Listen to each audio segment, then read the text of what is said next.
বহুদিন পর কোথাও গিয়ে এত আনন্দ হলো, মজা হলো, আর আমি একটু রিল্যাক্সড হলাম। যাদের সাথে আমরা গিয়েছিলাম, দাদা, বৌদি, স্নেহা, সত্যি বলছি ভীষণ আপন আপন মনে হয়েছে। আর খুব তাড়াতাড়ি সেটা। দেখো কুটুকে কিভাবে দাদা 3 দিন ছিলাম আমরা, বোধহয় ম্যাক্সিমাম টাইমটাই কুটু দাদাদের সাথে ছিল, দাদার কাঁধে চড়ে চড়ে ঘুরেছে। আর স্নেহার সাথে আমার খুব ভালো বন্ধুত্ব হয়ে গেছে। বৌদির মনটা খুব ভালো। সবার মন ভালো বলেই হয়তো এত ইজিলি আমরা এত সহজে কাছাকাছি আসতে পেরেছি। আর হোটেলটা খুব ভালো লেগেছিল। মানে হোটেলটা বেশ পুরনো, কিন্তু এই পুরনো বলে না, একটা ঐতিহাসিক একটা ব্যাপার থাকে, একটা সৌন্দর্য থাকে পুরনো জিনিসের, ঠিক তেমনই। হোটেলটা অনেকটা জায়গা জুড়ে। আর এই জায়গাটাও দেখে বুঝতে পারবে, মানে পুকুরটা বিশাল বড় পুকুর, তার ঠিক পাশেই বিশাল বড় একটা পুল, তার ঠিক ঠিক পাশেই বিল্ডিংটা। আর বিল্ডিংয়ের সামনে রয়েছে বিশাল বড় জায়গা নিয়ে প্লেগ্রাউন্ড, তারপরে ডাইনিং স্পেস, কিচেন আছে ওদের নিজেদের আলাদা, বার রয়েছে, মানে কি চাই সব কিছু রয়েছে। হোটেলটার নাম হলো দীপক হোটেল। এই যে সামনেটা ওই জায়গাটা আমরা লাঞ্চ করেছিলাম দুপুরবেলা, খুব ভালো লেগেছিল। অনেকেই চাই যে আউটসাইডে ওপেন স্কাই, মানে নিচে ওপেন স্কাইয়ের নিচে লাঞ্চ করতে, তো সেটাও আমাদের বেশ পূরণ হলো এই হোটেলে এসে। আর এই সাইডটা রয়েছে ঠিক প্লেগ্রাউন্ড, যেখানে কুটু কুটু কেন সব বড়রাও দেখছিলাম স্লাইডিং, তারপরে সুইং সব চড়ছিল, আর আমরাও চড়েছি মন খুলে। আর এই যে হোটেল, অনেকটা জায়গা জুড়ে হোটেলটা। আর হোটেলের ঠিক পেছন সাইডটা রয়েছে পুল। তো আমরা সকালবেলা, এটা আমাদের সেকেন্ড ডে ছিল, সকালবেলা আমরা একটু চাটা খেতে বেরিয়েছিলাম। এখানে দাদা আর স্নেহা ছিল না, দাদা খুব সকালবেলা বেরিয়ে গেছিলো এই আশেপাশে ঘুরতে। তো দাদার সাথে সকালবেলা আর সেভাবে দেখা হয়নি আমাদের। আর স্নেহা তখনও যেহেতু সবে ঘুম থেকে উঠেছিল, তো একটু ও ফ্রেশ হওয়ার জন্য টাইম নিয়েছিল। তো আমরা এই টাইমটা জাস্ট এই কাছাকাছি ফেজারগঞ্জে গিয়ে ঘুরে এসেছিলাম। আর ওই যে দূরে দেখতে পাচ্ছ, ওটা একটা পুরনো বাড়ি, বেশ ভৌতিক লাগছিল দেখে। আর শুধু ভৌতিক না, বেশ আর্টিস্টিকও লাগছিল, মনে হচ্ছিল ওখানে বসে একটু বাড়িটা পেন্টিং করি, যেটা পসিবল না ওই টাইমে। আর কুটু এই যে ডগিদের দেখেছে, পাপ্পিদের দেখেছে খেলতে, ও খেলবে ওদের সাথে। জানো তো কুটু সবসময় একটু অ্যানিমালস ভালোবাসে ছোটোবেলা থেকেই। যেহেতু মানুষ তো ওইভাবে কাছাকাছি পায় না খেলার জন্য, তো এদেরকে দেখিয়েই ওর মনটা একটু ভোলানোর চেষ্টা করি। আর ওই যে দূরে দেখতে পাচ্ছ, ওটা হলো গিয়ে সিঁড়ি ঠিক না, রাস্তা, ওখান দিয়ে উঠলেই কিন্তু একদম সমুদ্র দেখা যাবে, বিশাল বড় সমুদ্র। তো সকালবেলা আমরা একটু ডাব ফাব খাবো ঠিক করেছি, বৌদি, আমি আর দাদা। তো কুটুকেও একটুখানি ডাবের জল দিচ্ছিলাম, কিন্তু দেখলাম ভীষণ ঠান্ডা জলটা। বৌদিও বললো দিতে হবে না, তো আমি আর দিইনি, ভাবলাম ঠিক আছে বাড়িতে গিয়ে ওর খিচুড়ি মোটামুটি রেডি হয়ে যাবে, ওখানে গিয়ে খাইয়ে দেবো, মানে হোটেলে গিয়ে। তো এবার আমরা এটাকে বাঁধই বলছি আমি, বাঁধের ওপরে উঠবো, মানে বাঁধের মতনই অনেকটা, কিন্তু বাঁধের ওপরে রাস্তা, ইট দিয়ে সুন্দর রাস্তা তৈরি করা। আর এটা একটু রিস্কি ছিল, যেহেতু এই সাইডটা ঢাল আর ওই সাইডটাও ঢাল। ঢাল মানে ওই সাইডটা পড়ে গেলে কেউ পুরো সমুদ্রে গিয়ে গড়িয়ে গড়িয়ে পড়বে, আর এই সাইডটাও কিন্তু ঢাল। এই যে কুটু আর পাপা উঠছে ধীরে ধীরে, ডগি দেখলো আবার আবার ডগিদের সাথে খেলার জন্য। আর এই যে দেখতেই পাচ্ছ, সুন্দর ইট দিয়ে রাস্তা তৈরি করে দিয়েছে। আর ওই দূরে দেখো তাল গাছ, ফাঁকা ফাঁকা জায়গা। আমরা কিন্তু এই জায়গাটা অনেকটা টাইম স্পেন্ড করেছিলাম সকালবেলা, বেশ ভালো লাগছিল। হেঁটে হেঁটে আমরা ইসের দিকে, বকখালি বিচের দিকে যাচ্ছিলাম, বৌদি, আমি, পুচকু। আর অবশ্যই পুচকুকে সামলাতে হচ্ছিল, যেহেতু দুদিকেই ঢাল রয়েছে বিশাল।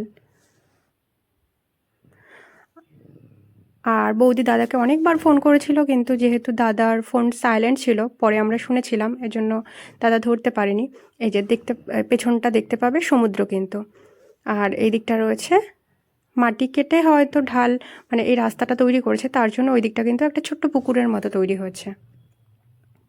এই যে ওকে কিন্তু কুটুকে একদমই ধরে রাখা যাচ্ছিল না, ও ও শুধু। আর আজকের আমাদের ফার্স্ট ডে, যেহেতু আমরা বকখালিতে এসে শুধু বিচে গেছিলাম, আজকের আমাদের প্ল্যান ছিল যে একটু আমরা স্পটগুলো ঘুরবো বকখালিতে, যেমন স্পট হেনরি আইল্যান্ড বলো, তারপর লাল কাঁকড়ার বিচ বলো, ওগুলো ঘুরবো।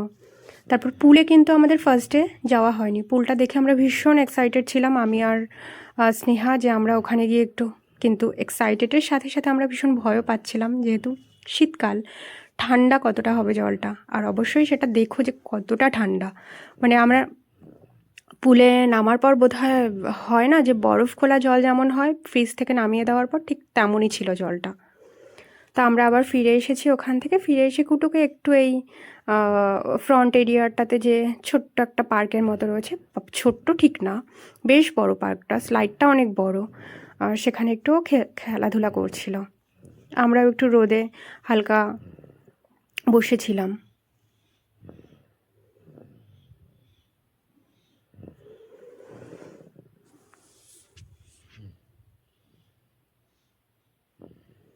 আর এখানে দেখলাম সিজনাল যে ফুলগুলো হয়, গাঁদা বলো, গোলাপ বলো, বেশ জবা, অনেক ধরনের ফুল গাছও লাগিয়েছিল। তারপরে কৃষ্ণচূড়া, কৃষ্ণগন্ধা, কৃষ্ণচূড়া না, কৃষ্ণগন্ধা।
তো এরপরে আমরা ব্যাক সাইডটা গেলাম। ব্যাক সাইডে দেখো, এই যে এই সাইডটা রয়েছে কিন্তু বিশাল বড় পুকুরটা। আর সকালবেলা প্রত্যেক দিন আমি উঠে একটাই জিনিস দেখলাম, পুকুরে রাজহাঁস আর নর্মাল হাঁসগুলো যে থাকে সেগুলো ভেসে বেড়াচ্ছে, এত সুন্দর লাগছিল, ঠিক পেন্টিংয়ের মতো। আর এই যে আমরা এক্সপ্লোর করতে গেলাম বিশাল বড় সেই পুলটা,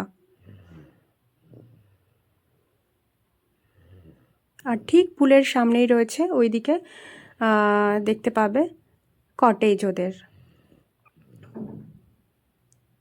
কুটু কিন্তু পুল দেখে একদম, মানে ও জল ভীষণ পছন্দ করে, বাড়িতেও জলে নামালে স্নান করালেও উঠতে চায় না, এখানেও কিন্তু তাই। পুলটা দেখেই ও চাইছিল যে ও একটু পুলে নামবে, যেটা আমরা নামাতে পারিনি একবারের জন্য, কারণ জল ভীষণ ঠান্ডা ছিল, ওই রিস্ক নেওয়াটা সম্ভব ছিল না। গরমকাল হলে অবশ্যই নামাতাম। এখানে আমরা একটু বসলাম পুল সাইডটাতে, বিশাল বড় এরিয়া নিয়ে কিন্তু। আর ওই যে পেছনে দেখতে পাবে ওটা হলো কটেজ ওদের, মানে পুরো ফুল কটেজটা তোমরা বুকিং করতে পারো। অনেকে মানে বন্ধু ফ্রেন্ডস নিয়ে এলে বা ফ্যামিলি মেম্বার হয়তো অনেক হতে পারে তখন, তার জন্য।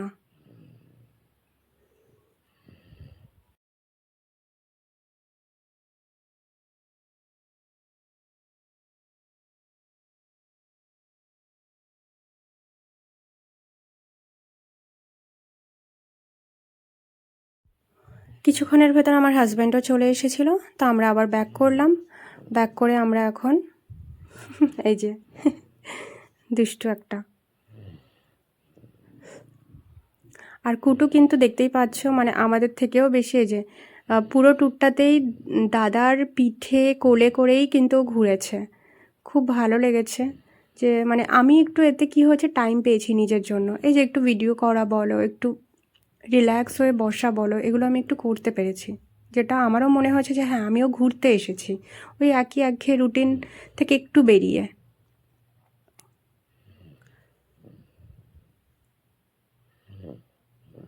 আমরা এবার ক্যান্টিনে যাব বা কিচেনে যাব, যেখানে গিয়ে আমরা ব্রেকফাস্ট করব। তো ব্রেকফাস্টে আমরা নিয়েছিলাম লুচি আর সাদা আলুর তরকারি, আর সকালবেলা কফি বিস্কিট এগুলো নিয়েছিলাম। বেশ ক্যান্টিনের খাবার কিন্তু আমার বেশ ভালো লেগেছে, ঠিক বাড়ির মতনই। মানে লুচি হয় না অনেক সময় পাতলা, বেশ গরম গরম লুচি, মোটা মোটা লুচি, মানে 4টে লুচিতে আমাদের প্রত্যেকের কিন্তু পেট ভরে গেছিলো। আর কুটোকে ওই যে মেঝেতে বসিয়ে দিয়েছিলাম, আমাদের খাবার সার্ভ করছিল।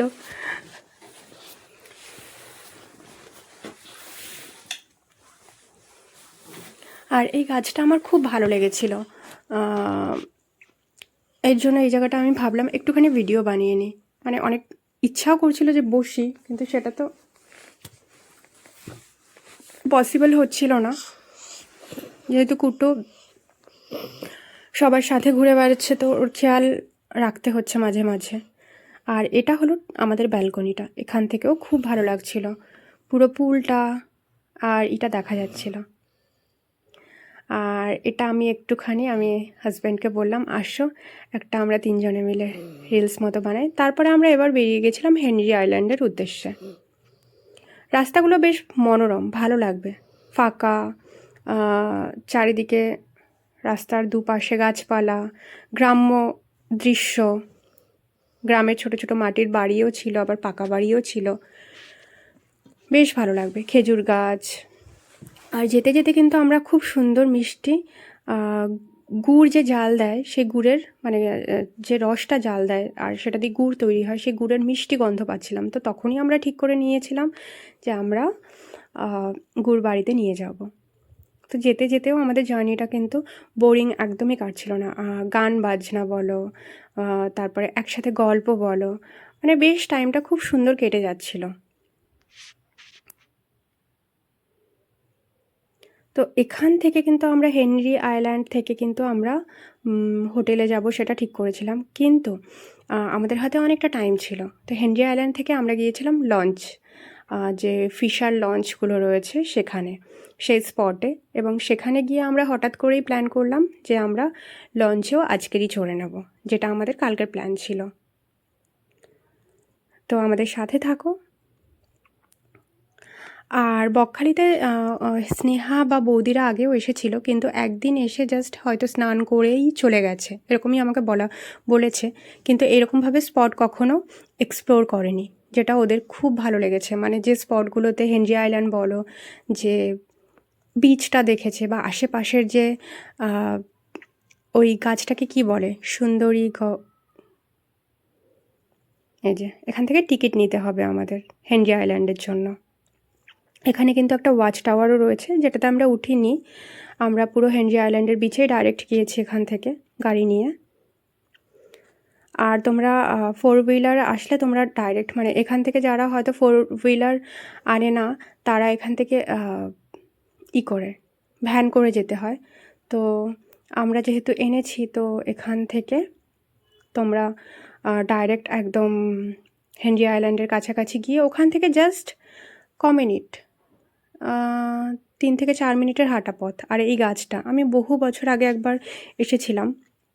এই যে এটা হলো 2-3 মিনিটের রাস্তা। এই রাস্তাটা পার করেই তুমি একদম লাস্টে গিয়ে হেনরি আইল্যান্ড দেখতে পাবে। আর আইল্যান্ডটা ভীষণই নিস্তব্ধ, সুন্দর। আর এগুলো হলো দুপাশে সেই বিখ্যাত গাছ, যেগুলো ওই ম্যানগ্রোভ বলে যেটাকে।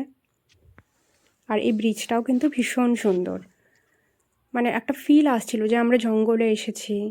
আশেপাশ থেকে মাঝে মাঝে মনে হচ্ছিল এক্ষুনি হয়তো অ্যানিমেলসও বেরিয়ে আসবে।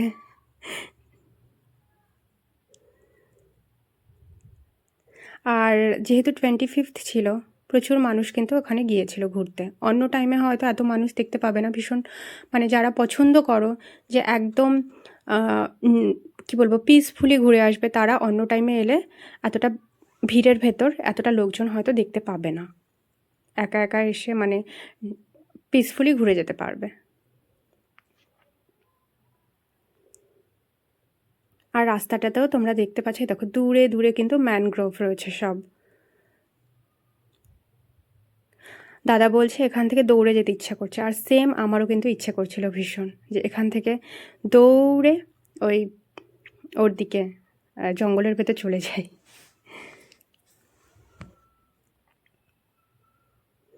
আর বিচে গিয়ে আমরা একটু ভিডিও টিডিও বানাচ্ছিলাম, রিলস বানাচ্ছিলাম। রিলস ঠিক না, ভিডিও বানাচ্ছিলাম।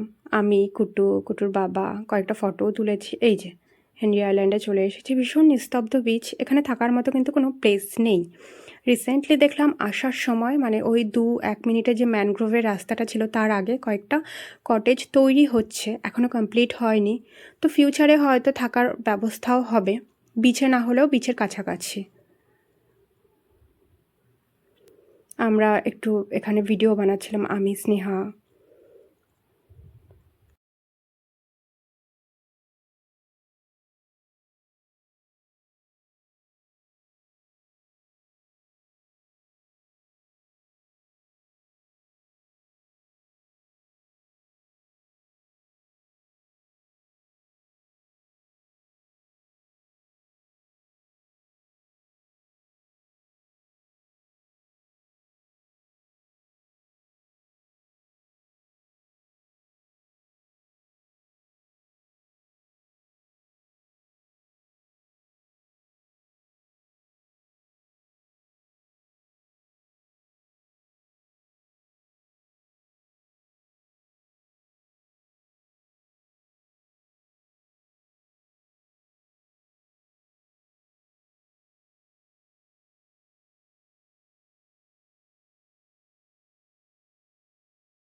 এবার কিন্তু আমরা ব্যাক করছি, সেই সেম রাস্তা ধরেই ব্যাক করছি, এবং ব্যাক করে আমরা পৌঁছাবো আমাদের গাড়িতে।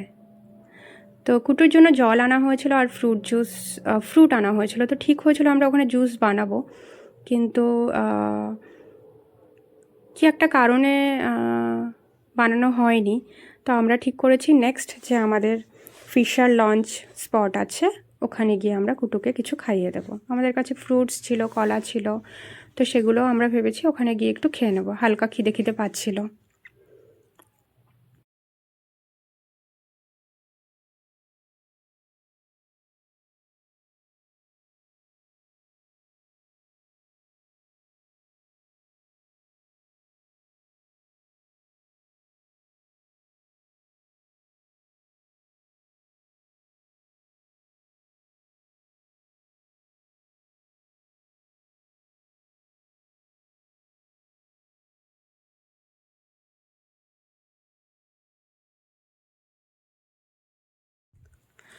তো এই যে আমরা লঞ্চে উঠে গেছি। লঞ্চে চড়ার সময় একটা ভীষণ হাসির ব্যাপার ঘটেছিল, যেটা আমি শ্যুট করতে পারিনি, যেহেতু আমার কাছে ফোনটা তখন ছিল না, গাড়িতে ফেলে এসেছিলাম।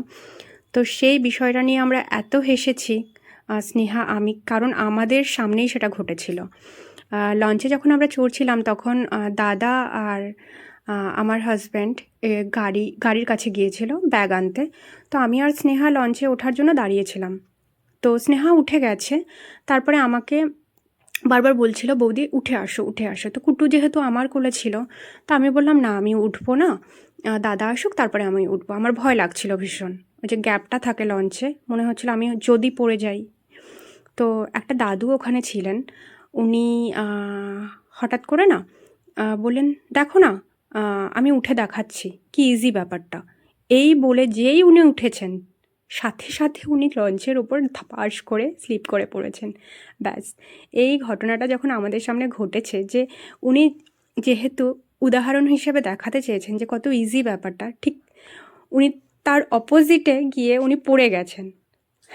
তো প্রচণ্ড আমরা ওই ব্যাপারটা নিয়ে হেসেছি, আর পুরো জার্নিটাতেই হেসেছি। আর পরে হয়তো ফিউচারে হয়তো স্নেহার সাথে দেখা হলে এই বিষয়টা আমাদের মনে পড়বে আর বারবার হাসবো।